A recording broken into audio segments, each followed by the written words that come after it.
Welcome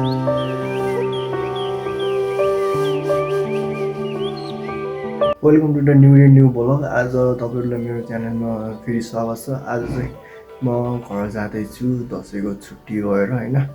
अनि चाहिँ यो चाहिँ मेरो ब्यागहरू 1 2 3टा छ टन्नै। बाटो चाहिँ त्यस्तै छ, मुलिङको बाटो हेनतेन पहिरो गछ होइन।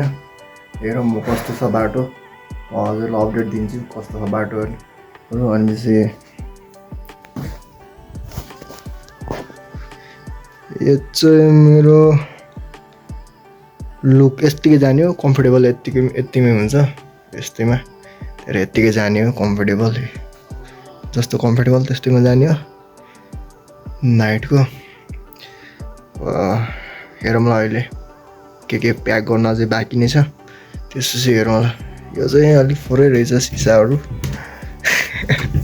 होइन, डोन्ट माइन्ड। ल पछि हेरौँ मलाई कस्तो बाटो मुलिङको। खानेको कुरा पनि गएर किनेर आइसकेँ म। उहाँ चाहिँ अब जामो पऱ्यो भने चाहिँ के हुन्छ थाहै छैन। खानेकुरा खिचिडी चाहिँ किनेको छ मैले। चोकोपाई छ, यता कुरकुरीहरू छ, अनि बिस्कुटहरू हल्का चाउहरू चाहिँ छ। यो चाहिँ गएर किनेर आयो म होइन। 6:30 बजेको मतलब 6 बजेको चाहिँ 6 बजेको छ गाडी। पल्लो चाहिँ अझै छ 1 घन्टा जति। अब एकछिन हेर्नुपर्छ सामानहरू के छ भनेर। ल है र बसबाट देखाउँछु हजुरलाई जान लागेपछि। कस्तो लागिरहेको छ एकदम रमाइलो गाना चाहिँ कस्तो छ? गाना एकदम खतरा छ, मजा आइरहेको। सुगम पोखरेलको बसेको गीतहरू पनि राम्रो छ। ओ तेरी त्यस्तै हुन्छ बसमा हिँड्दाखेरि।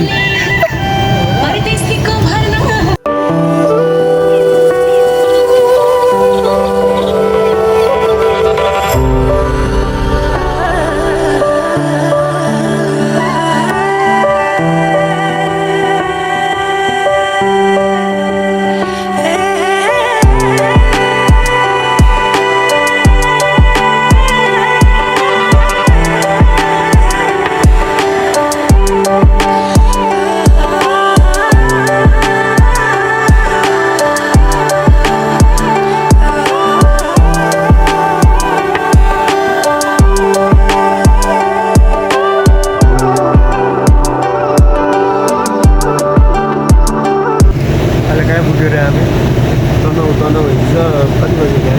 6 बजे हिँड्ने मान्छे 1 बजेदेखि 5 बजीसम्म चाहिँ जानु पऱ्यो। भर्खर कति बज्यो? 6:30 अहिले 7:30। अहिले चाहिँ बल्ल तनाउ पुगेछ। तनाउ पुगेर पोखरा गएर लेक साइडमा गएर कफी खाएर होइन। त्यसपछि होटलबाट घर त्यसपछि घर अझै छ घर जान नि 24 घन्टा लाग्छ। कोही पुग्यो त्यहाँबाट कोही केटीहरू हुनुहुन्छ भने टुर गयो जस्तो हुन्छ। हाम्रोमा बिहे गरेर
फाइनली बुटोल पुग्यो हामी होइन